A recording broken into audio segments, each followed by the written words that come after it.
Welcome to the pilot episode of the CommonSpace show. I'm David Jamieson. And I'm Rhiannon Davies, and we're joined today by special guest, freelance journalist Eve Livingston. Hi. We're going to be talking today a bit more about the equal pay strikes that rocked Glasgow last year and what's happened since those strikes. But first we're going to take a look at a couple of the issues that have been shaping the news agenda in the UK and Scotland over the last week or so. First of all is the Tory leadership election. It's a leadership election in which none of us get a say because we're not members of the Conservative Party. That's what you think. As far as I know. And Boris Johnson's very obviously the front runner. Rhiannon, what are your takes on his campaign so far? Well, I mean, it's Boris being Boris, really. What can you say? He's done what we expect him to do. He's flustered and blustered his way through kind of all the debates. He's chosen not to join some of them because he thinks he's too big for them, and he's come out up front, really, so people are backing him. 2 years ago, absolutely everyone in the Tory party agreed that he wasn't responsible enough to be Prime Minister, and yet here he is, the clear front runner. As far as I understand it, by this point in the contest, and this might be outdated by the time this airs, but he's already got a majority of the Tory MPs, so there isn't a contest. He is going to win. What does Boris's Britain look like? Oh goodness, I don't know if I want to think about it. I think he is still completely irresponsible and incapable, and the difference is that people don't care about that anymore. That's not their priority anymore. You know, it's about his whole agenda and, you know, Brexit and quite a far right version of Brexit and kind of all of those issues. And he knows that he's kind of bumbling, as you say, and incapable, and that's why he hasn't turned up to any of the debates. I think the shocking thing is that hasn't done him any harm. People have been totally happy for him to just be an empty chair on a stage and still to vote for him without any kind of policy platform or having ever seen him defend any of his positions. There's a real mood of abandon on the right in British politics now, where I don't know if you saw the YouGov polling of Tory members that said, and these are the people who are choosing the next Prime Minister, they don't care about the unity of the United Kingdom. They're happy to see Ireland becoming reunified, Scotland leaving the UK. They don't care about the economy, and they don't care about their own political party. I think that the attitude of the average Tory voter at this point is, let's start a fire. Let's start a fire in a bin and let it rage. I mean, what's left then? What did they care about from that poll? No, I know, it's, well, they didn't want Jeremy Corbyn being Prime Minister. Right. But that kind of shows you the way politics is going, in the sense that they don't want, the enemy team to get one over on them. And that's the whole impulse in politics. But you have a Conservative party, you know, has there ever been a time when there's a centre-right political party in Europe, so-called, that wants all of the main items of the establishment basically chucked in a bin and set on fire? It's hard to think of another time when that was the case. The standout until yesterday, or so supposedly, of the Tory party race was Rory Stewart. I don't know if either of you caught much of him. Yeah, I mean, he got a lot of coverage, didn't he? Because he was sort of the favourite amongst non-Tory voters. Because I think he encapsulates this whole thing that people have been going for decades, which has never worked, so I don't know why they still go for it, but this sort of respectable right wing, you know, like, say some quite horrible things, believe in some quite horrible things, but be nice and polite and a little bit funny about it.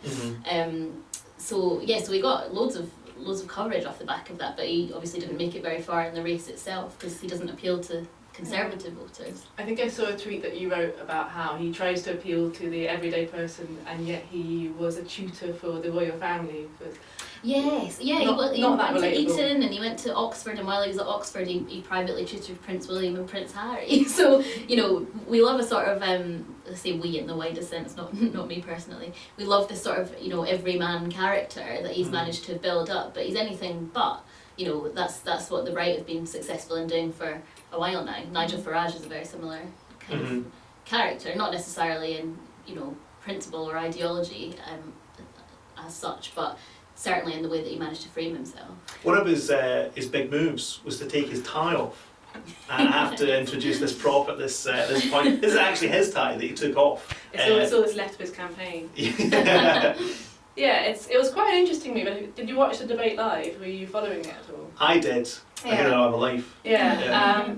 And I did see some speculation the following day that maybe he did it purely to trend on Twitter. Mm. And which worked. I mean, I woke up the next morning, I didn't watch the thing live, I watched the replays and the clips, and it was just the most fascinating bit of kind of political theatre. And you're like, well, is this a move? Or has he got no idea that he's on camera? Does he know that it's live?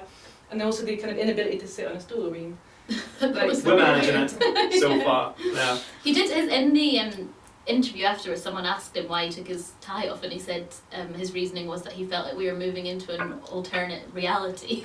So I've never heard anyone take their tie off for that precise reason. I knew drugs was a problem in told And you wonder what impact that had on people that did think he was kind of representing some version of normality when he can't function. And okay, maybe it wasn't that normal a situation, but still, we generally, I mean, we're all managing to sit on the stools right now. We haven't taken any of our items of clothing off. So yeah, you wonder how he would cope in a prime ministerial situation. Although I think he was praised for saying afterwards that the format hadn't suited him that well. So someone said to him, well, you were a bit lacklustre, and he said, yeah, I was. If the format doesn't really suit me, I probably need to find a way to get better in those formats.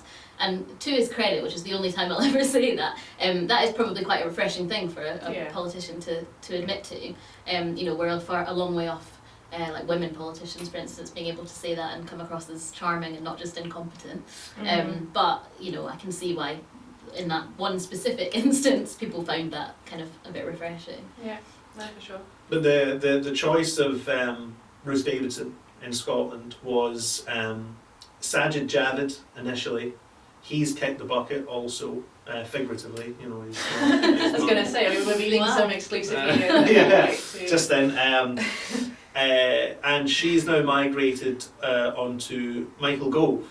But, you know, that's a funny migration because, I mean, I think Ruth Davidson's trying to keep alive this idea that she represents a type of Scottish Toryism, a bit like Rory Stewart in a way, that there's a different type of Toryism out there, and she represents that alternative.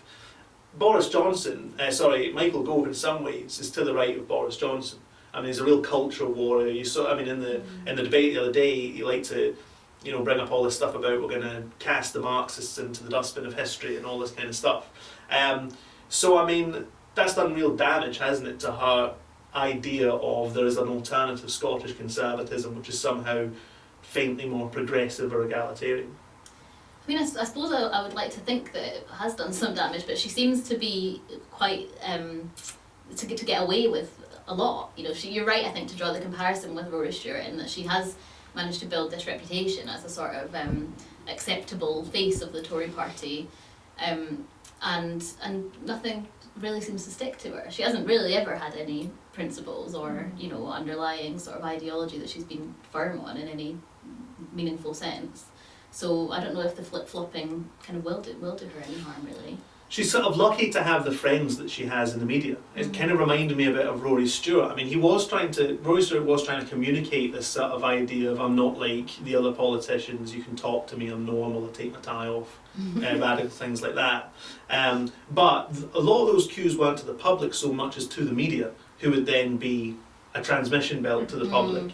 Ruth Davidson's played that same game very successfully. There seems to be, even more so in like Westminster journalistic circles, this idea of this hope in the north, this progressive Tory who's like the old school Tories and so on. But it's something that seems to have there's still sort of a residual support for her case among a certain section of Scottish journalists. But it's hard to say that that's a kind of project which is live in Scottish society. Yeah, and you wonder as well, I mean, the speculation that she was going to make that move to Westminster at some point, if she's no longer backing the kind of winning horse, has she really got ambitions to kind of achieve much in terms of the wider UK Tory party anymore? And if not, I mean, it's hard to see her project seems to have stalled in Scotland. I mean, in the aftermath of the European elections, I can't remember a time when the SNPs felt more as a hegemonic force than since really 2015, when they first had that huge breakthrough.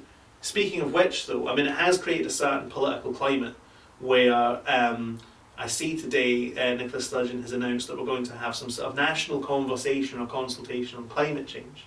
Which is what we need, really. I mean, we need more talking, I think, Yeah. less action. We should all be sitting around, having a chat. As we're doing right now, we could solve it maybe just between ourselves. Just if the conversation is all you need, then why not? Yeah. It's not like there's enough evidence or anything. No, let's talk a bit more. It's not as though there's an already existing consensus, but this has now become the common practice of Scottish politics. Absolutely everything becomes a consultation. Absolutely everything becomes a national conversation. This used to be seen as kind of like a democratic thing, where, yeah, but the Scottish Parliament's going to be different, Scottish Government's going to be different because we're going to talk to the third sector and all this kind of stuff.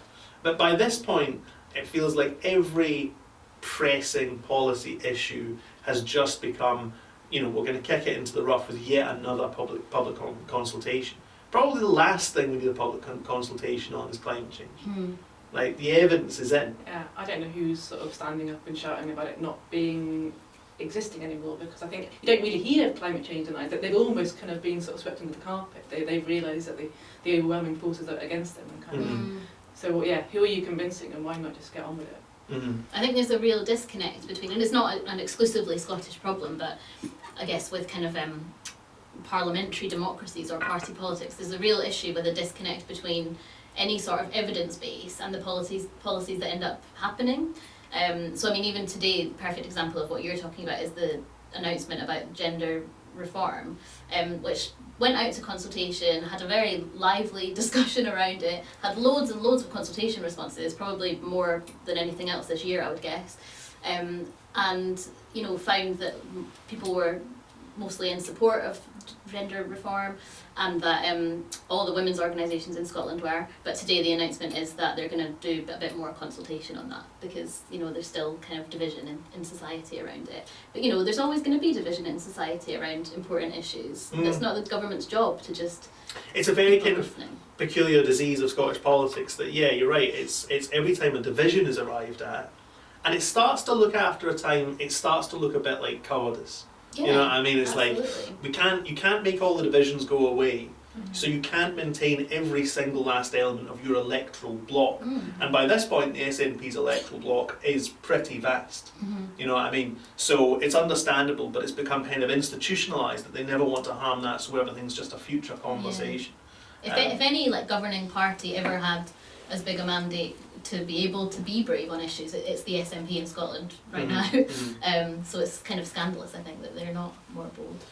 But it reminds me, particularly on the climate change issue, of, I don't know if anyone here read it, but a blog by Kezia Dugdale, still an MSP, and she was complaining about the Extinction Rebellion climate camp at the Parliament, but complaining about it as a social movement in general.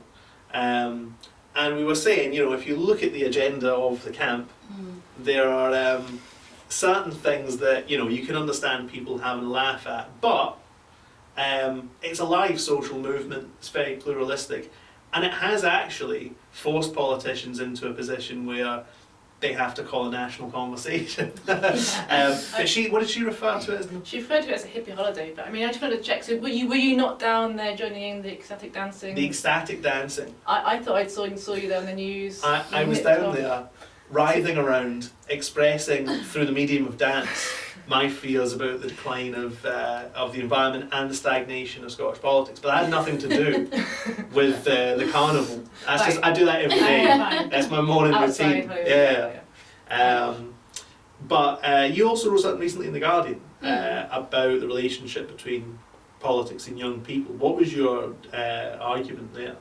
I mean, I think the point I was trying to make was that often one of the ways in which the sort of establishment in politics dismiss the sort of interest and activism of younger people is through this idea that they want everything very urgently and very quickly, and that's not the way that you make change. So the way that you make change, the establishment says, is like slowly and through consensus and all these national conversations that go on and on and on.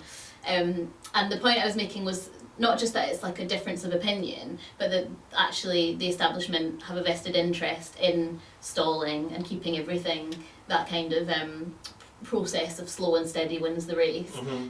Because otherwise they would have to admit their own failings, they would have to admit that the way they've always done politics doesn't work. They'd have to admit their own responsibility for the situation that we find ourselves in now.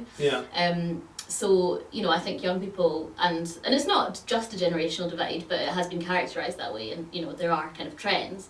The young people that are calling for urgency are correct, and the establishment don't just have a difference of opinion with them, they're actively standing in the way of what needs to happen. As nothing happens and the national conversation continues, facts on the ground keep changing. So one of the stories we ran on CommonSpace this week was about how a Chinese multinational is buying up wind farms on the Scottish coast, but that's only one big multinational of many that's doing this sort of thing. So there's an endless conversation in the Scottish Parliament about a so-called just transition. Meanwhile, Scottish workers are getting put out of jobs whilst you know, an insufficient renewables economy is being constructed, and straight away you've created a gulf between working class communities and green technology, which is surely going to be destructive later down the line. So while the national conversation goes on, rich people are just, you know, raking in all this money, and the social problems get worse. I think that there's a thing there that is very demonstrative of what we're talking about, which is that when people do kind of propose solutions and things that fit with how we might see the world, they're just not given any kind of airtime at all. So I covered Scottish Labour conference. Now, you know, people have different views on Scottish Labour Party. I'm not kind of making any point about that, but what Corbyn did do there was talk about a green industrial revolution, which I think is a really kind of nifty term actually, and covers a lot of what you're talking about, kind of job creation and protecting working class communities while also shifting to you know, a better kind of environmental situation. But the kind of establishment media that were there didn't realise that was a story, really. I kind of thought it was the most exciting thing to have come out of that conference, but all the stories that came out kind of made one mention of it. So there's a real issue there about what our establishment think are the stories that need to be told and the conversations that need to be had. Cool. We're moving on now to watch a short video of a group of women who didn't wait for a national conversation, thank God, and then we'll be having a chat about the implications of the equal pay strike in Glasgow after that.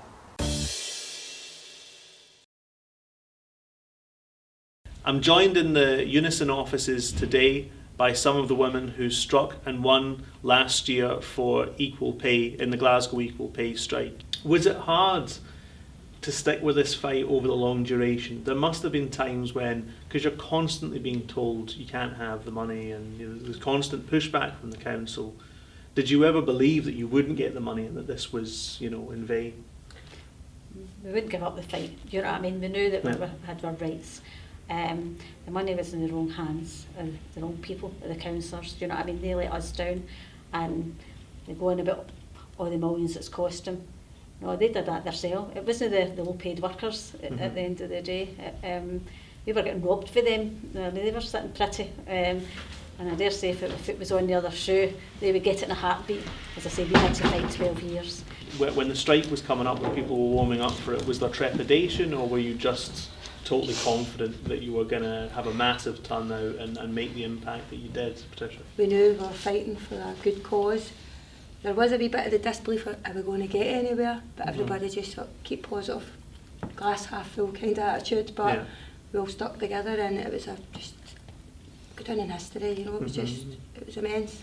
And I remember the strike rocking the city. You could feel the atmosphere on the day in particular, but actually for quite a lot of the time you noticed the growth in activity, people running around with placards and all this kind of stuff. Were you prepared for, you know, the how huge it became and how much support there was from the public? Because when you go out there, you don't know who's going to turn up. You're worried people don't turn up, but everybody was united. Everybody just wanted the same. They just wanted to make sure. I mean, on the two strike days were the best days of our life for me, because the actual rally itself was just amazing. It was film, and people just all stood together, so they did. It was just brilliant.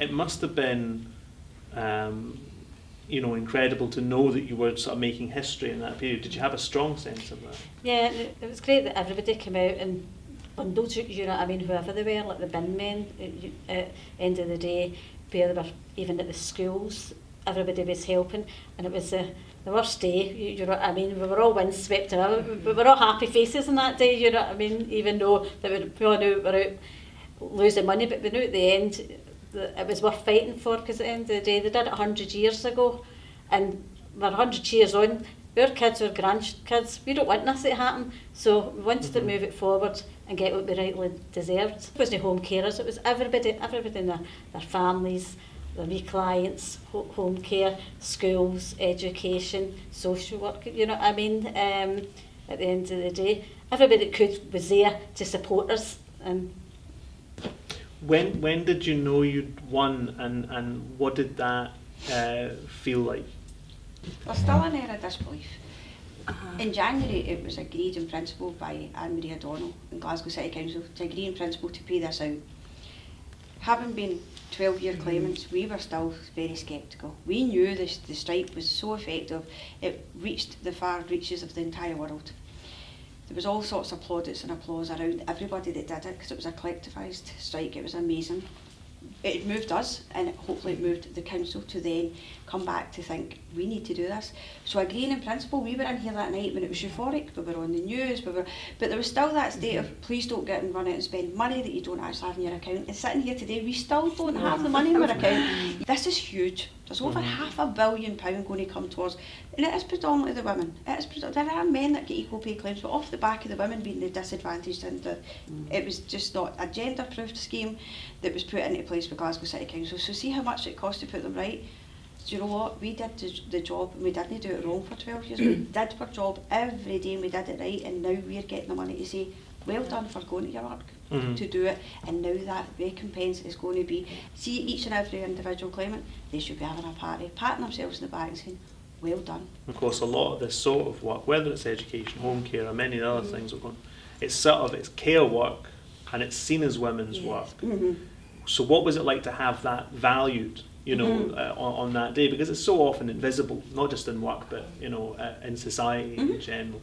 How much of that was a part of this, that kind of gender angle about women's work and that being rewarded at the same rates? There are also men out there that does the same work as us as well, and they're low paid as well. So, and at the time, I'm a home carer, as you know. All my clients were there for us as well. And some of the clients came to the rally.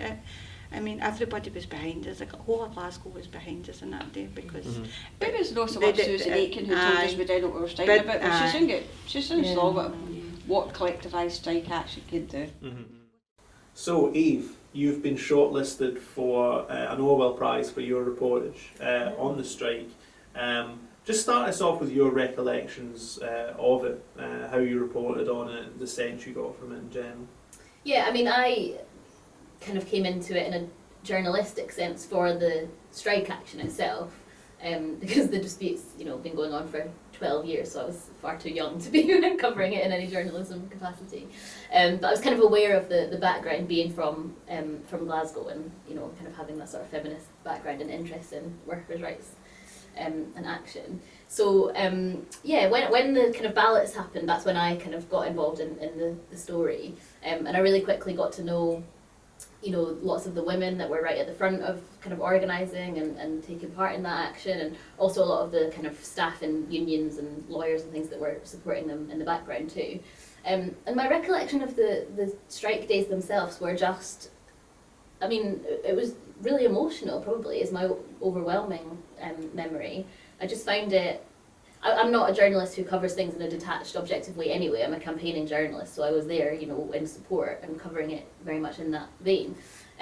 But I couldn't have been objective if I'd wanted to. I just found it so emotional to see all these working class women who reminded me of my own, you know, Glaswegian family, kind of finding their voice and knowing what they were worth and making that very public, and to see the support that they had from members of the public as well was incredible.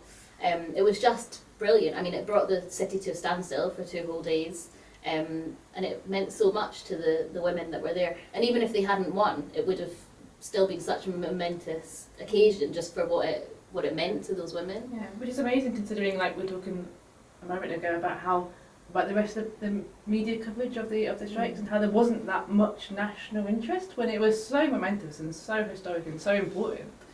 But yet, it didn't seem to attract the interest of the general media. I mean, you said there wasn't much media. You met along the picket lines. I mean, I wrote an article specifically about why it kind of, or how it wasn't getting more coverage nationally. The local media were, you know, very interested, as they should be, and there were local journalists that covered it very well, and some that covered it less well.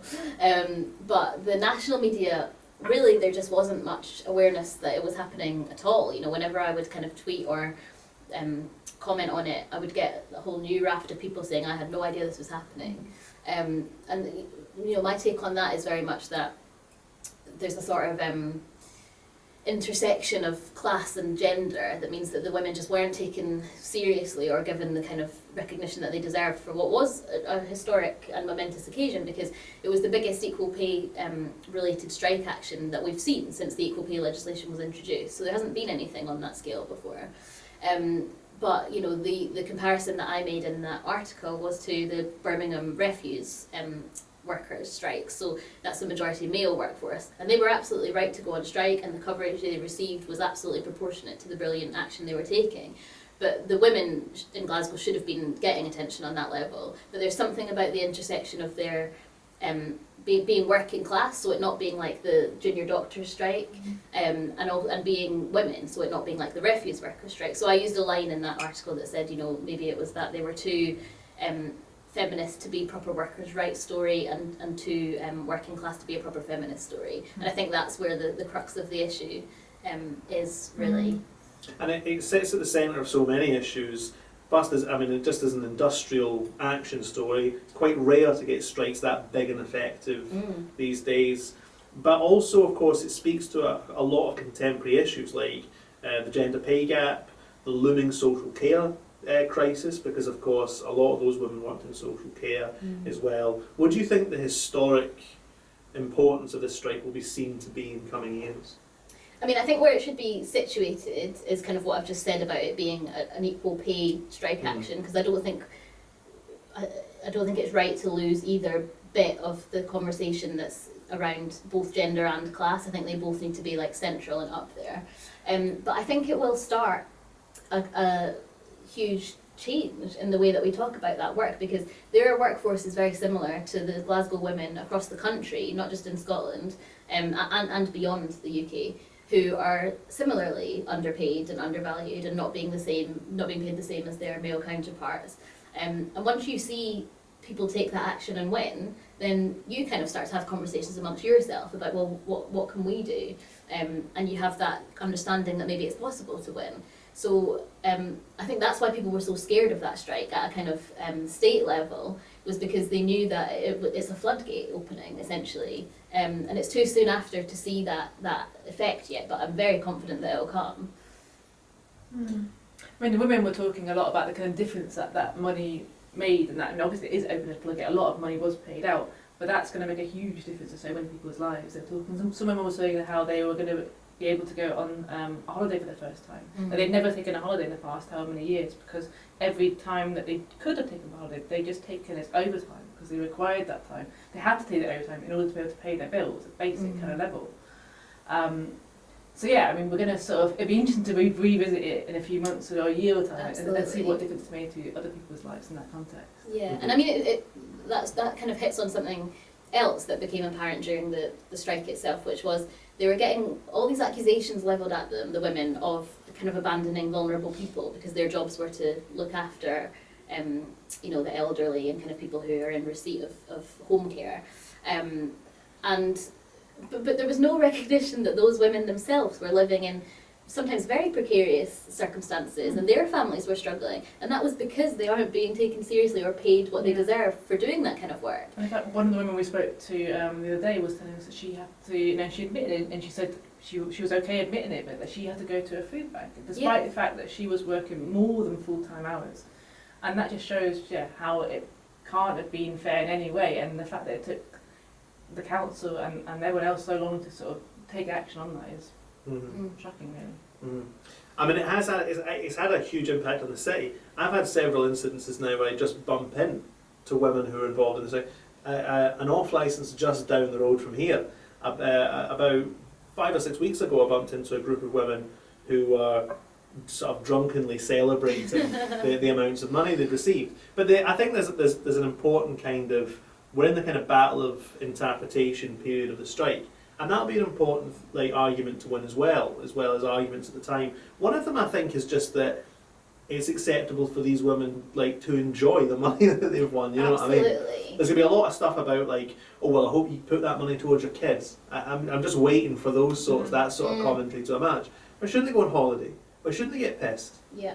You know what I mean? That's what people do when they come into large amounts of money, which in any case they've earned. Yeah, yeah. And I mean that's the issue that you always come up against when you get very senior professional women who take equal pay action, which is, you're a university lecturer, for instance, you're earning tens of thousands of pounds more than the average person, so why do you want more? You're just being greedy. But those women aren't being greedy. What they're doing is they're saying, it's not the money that I care about, it's the principle of being paid the same as my male counterpart, who also doesn't need all those extra tens of thousands of pounds, by the way, but that's a different issue. So you see that all the time when we start to talk about kind of gender disparities in pay, and you also see it when we talk about working class people in general and sort of people in receipt of benefits, and we tend to have a lot of opinions as a society about how they should be spending those benefits, and it's no business of ours. Another part of that sort of battle of interpretation is going to be, why people should join unions. I mean, this is another aspect of it. These are the sorts of work that we've always been told are hard to unionise. Service orientated type work, for example. And yeah, it's true that it's in the public sector, and the public sector tends to be more unionised. But it does also send a message as well, doesn't it, to particularly younger workers in much less unionised service type industries. I mean, what I learned covering the strikes, not having ever worked in that type of workforce before, is quite how divorced those women are from, not from their work, because they care passionately about their work, but from the sort of structures of their work. So there are women who work in those sectors who don't know what their actual wage is, who don't know when their salaries, when their pay slips will come in, who don't know what their holiday entitlement is. They are very divorced from the framework of their work. And so it's no mean feat that they did manage to kind of unionise and come together like that. And I think you're absolutely right. It kind of shows the importance of joining a union, and we don't want to be complacent about unions. There are also problems within them. So those women had problems within their own unions, trying to get their case taken seriously. But ultimately they did, and it was the act of having a union or a set of unions behind them that meant that they could win. And so I hope it does show, as you say, young workers or workers in kind of industries that are difficult to unionise, that there are ways of getting around that. The equal pay women, one of the main ways that they kind of kept in touch and built a sense of collectivism was on social media. So there's hugely busy Facebook pages that have 20 odd new posts every day. Huge engagement that lots of kind of media platforms and stuff would kill for. That these women have managed to cultivate themselves. So there are ways of bringing kind of isolated workforces together, and I hope that they serve as a sort of inspiration for people. Well, I think that kind of brings us to the end of the conversation. I think talking about engagement, this is a pilot episode, as we mentioned earlier, and we do want to hear your feedback. We also want to know what you think about this issue, what you thought about the equal pay strikes, what you think about what's happened since. We'd also like to know from you what you think we should be covering in our future episodes, what topics we should hit upon. Look forward to seeing you in the next episode.